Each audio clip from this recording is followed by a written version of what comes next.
Nous avons assisté effectivement au deuxième sommet, la deuxième session du Collège des chefs d'État de la Confédération de l'AES, sommet auquel était présent le président Assimi Goïta, président de la transition du Mali, chef de l'État, le président Ibrahim Traoré, président du Faso, chef de l'État, ainsi que le président du Niger, Abdourahmane Tchani. C'est avec beaucoup de fierté et de satisfaction que nous avons assisté à l'ouverture et à la clôture et avons aussi écouté attentivement le rapport de cette session. Et nous sommes comblés quant aux résultats qui ont été engrangés pour la première année de présidence effectuée par le général d'armée, le président Assimi Goïta du Mali. Il a été accompagné par ses pairs du Niger et du Burkina Faso. Et ces résultats reflètent en fait l'atteinte des objectifs qui s'étaient assignés dans la feuille de route qui avait été dégagée au lendemain de la création de la Confédération des États de l'AES. Il y a eu 4 nouveaux protocoles additionnels qui concernent ce que nous appelons les 3D, c'est-à-dire les 3 domaines d'intervention de la Confédération de l'AES.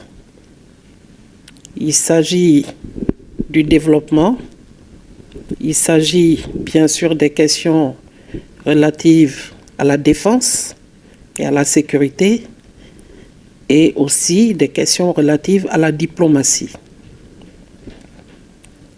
C'est ajouté un 4e protocole relatif aux sessions des parlements, aux sessions confédérales des parlements de la Confédération de l'AES, sessions qui vont réunir l'ensemble des parlements de l'AES autour des sujets communs pour délibération. Et comme vous le savez, nous sommes aujourd'hui une entité sous-régionale et même régionale qui est reconnue de par le monde du fait de la mise en œuvre et de la diligence d'un certain nombre d'actions, de sous-bassements même, qui sont les sous-bassements même de la Confédération, à savoir l'obtention, la mise en place de cartes biométriques de la Confédération de l'AES, le passeport de l'AES, et nous avons aussi désormais une télévision de l'AES, ce qui est extrêmement important pour pouvoir véhiculer les informations véritables et correctes relatives à la vie de l'AES, dans la zone de l'AES. Et nous avons aussi des radios, une radio qui va suivre, ainsi que la presse écrite, parce que le volet communication est extrêmement important compte tenu de l'environnement que vous savez vous-même, avec toutes ces campagnes de dénigrement, ces campagnes de désinformation et d'intoxication dirigées contre les pays de l'AES dans l'exercice, bien sûr, de leurs fonctions et de leurs prérogatives. Et bien sûr, nous déplorons, à travers ces campagnes déstabilisatrices, le soutien des sponsors du terrorisme, lequel soutien est désormais patent et véritable, lequel est dévoilé désormais et que nous devons à tout prix combattre, bien sûr, avec l'aide du peuple résilient du Mali. Le bilan exhaustif a été présenté, bien sûr. Nous ne pouvons pas revenir sur tous les acquis, mais vous conviendrez avec moi que le premier acquis est quand même le domaine de la défense et de la sécurité. Et bien sûr, le domaine du développement économique. Défense et sécurité avec la mise en place de la force unifiée, laquelle a déjà produit des résultats en termes de lutte contre le terrorisme et bien sûr de préservation de notre intégrité territoriale et de notre souveraineté. Sur ce plan, l'AES, la confédération de l'AES, il faut le dire, a accompli en moins d'une année ce que la CEDEAO et d'autres organisations similaires, d'ailleurs inutiles, n'ont pas pu accomplir en 30 ans. Et ça, il n'y a pas à réfléchir là-dessus, les résultats sont là. La deuxième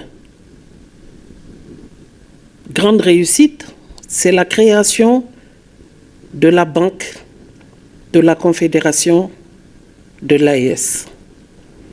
Cette banque, qui est une banque d'investissement, et je voudrais signaler qu'au Mali, nous n'avons que des banques commerciales, et que dans la sous-région, cette banque va jouer un rôle pour les 3 États membres de la Confédération de l'AES, à savoir soutenir les investissements structurels, et ce qui va faire que de plus en plus, nous allons nous défaire des institutions internationales classiques avec lesquelles nous avions l'habitude de traiter ces questions d'investissement, notamment par rapport aux infrastructures routières. Et donc, le témoin a été passé au président Ibrahim Traoré, qui s'est fortement engagé, et nous n'en doutons point, à continuer tout en conservant les acquis, mais aussi à exécuter la nouvelle feuille de route conformément aux 4 protocoles additionnels qui ont été signés par eux lors de ce sommet. Donc c'est pour vous dire que nous tenons à féliciter l'ensemble des pays membres de cette confédération, mais surtout à rendre un vibrant hommage au président de la transition du Mali, le général d'armée Assimi Goïta, pour son engagement, pour sa constance, parce que la constance paye, pour sa vision et pour avoir su reprendre et redonner confiance aux Maliens, au peuple malien, qui désormais est devenu résilient à toute épreuve. Et nous tenons à saluer tous les efforts qui ont été déployés sur le plan sécuritaire, sur le plan financier surtout, et rendre hommage au ministre de l'économie et des finances Alfseine Sanou, ainsi qu'au ministre de la Défense Sadio Kamara, mais surtout le volet financier qui a révélé des exploits et qui a su conserver ses exploits de par la modernisation intense du secteur de l'économie et des finances. Et comme vous le savez, l'argent est le nerf de la guerre. Le ministère de l'économie et des finances a su, en tout cas, tenir la barre à la hauteur, en tout cas, nous pouvons le dire, de nos espoirs et de nos espérances. Et nous tenons à saluer l'engagement de l'ensemble des membres du gouvernement, avec à leur tête, bien sûr, le premier ministre-chef du gouvernement, qui est à la tâche au quotidien pour l'atteinte. Alors, je voudrais adresser mes vœux les plus sincères et les plus ardents à l'ensemble du peuple malien, aux autorités de la transition, à commencer par le président de la transition, le général d'armée Assimi Goïta, à mon président Malick Diaw, qui est le président du Conseil national de transition, à l'ensemble des membres du Conseil national de transition, ainsi que au personnel administratif, mais aussi aux membres du gouvernement. J'ai une pensée pieuse pour tous ceux qui ont perdu la vie à cause de cette barbarie humaine qui n'a pas de nom. J'ai une pensée pieuse pour tous ceux qui sont détenus par ces barbares. J'ai une pensée pieuse pour l'ensemble des blessés et des malades. Et je prie Dieu qu'Allah subhanahu wa ta'ala puisse les guérir le plus rapidement possible et leur octroyer une meilleure santé. Je souhaite au Mali et à l'ensemble des Maliens que l'année 2025 soit une année de paix. 2026, que l'année 2026 soit une année de paix, de cohésion sociale, une année de compassion, une année pendant laquelle les Maliens pourront se retrouver et se donner la main pour le Mali. Une année durant laquelle nous serons de plus en plus résilients. Particulièrement à l'attention des femmes et des jeunes filles. Je voudrais leur souhaiter mes vœux les meilleurs, de bonheur et de succès, et dire que seul le travail paye. Et aussi à l'attention des jeunes, que seul le travail paye. Et que je voudrais que nous soyons animés d'un sentiment plus élevé de patriotisme, de responsabilité, un sentiment plus élevé de dignité et d'honneur.